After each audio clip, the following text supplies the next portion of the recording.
Have you seen this video? So these three guys are taking a walk. C.S. Lewis, J.R. Tolkien, and Hugo Dyson. This is literally the road where what I'm getting ready to describe happened. C.S. Lewis is talking to J.R. Tolkien and Hugo Dyson about, he was fascinated with, they called them fairy stories.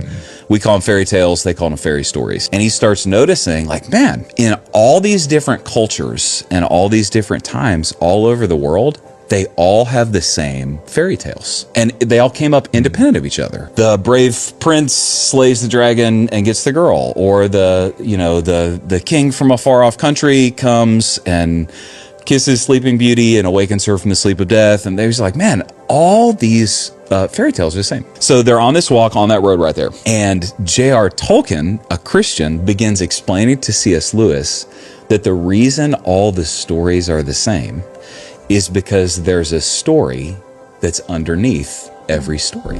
And that the Bible says that God has, quote, put eternity into the hearts of man. And that the reason those stories resonate with the human heart is because those are the stories that are faint echoes of the true story underneath all the stories. And he explained to C.S. Lewis that that's the gospel, that the gospel is the, quote, it's the true myth. And when he said myth, he didn't mean something that didn't happen.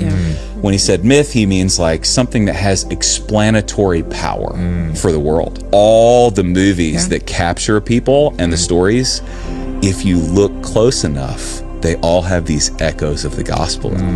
So J.R. Tolkien explains this to his one more, C.S. Lewis. And then I'm going to read to you, this is a letter that C.S. Lewis wrote later in his life about his conversion to Christianity. Just 9 days after Lewis's conversation with Tolkien on Christ being the true myth, Lewis took the final step in embracing the divinity of Christ while riding in his older brother's motorcycle sidecar on the way to newly opened Whipsnade Park Zoo in Bedfordshire. He recounts, and this is what Lewis said, "I know very well when, but not how, the final step was taken. I was driven to Whipsnade one sunny morning. When we set out, I did not believe that Jesus Christ is the Son of God, and when we reached the zoo, I did. Yet I had not exactly spent the journey in thought."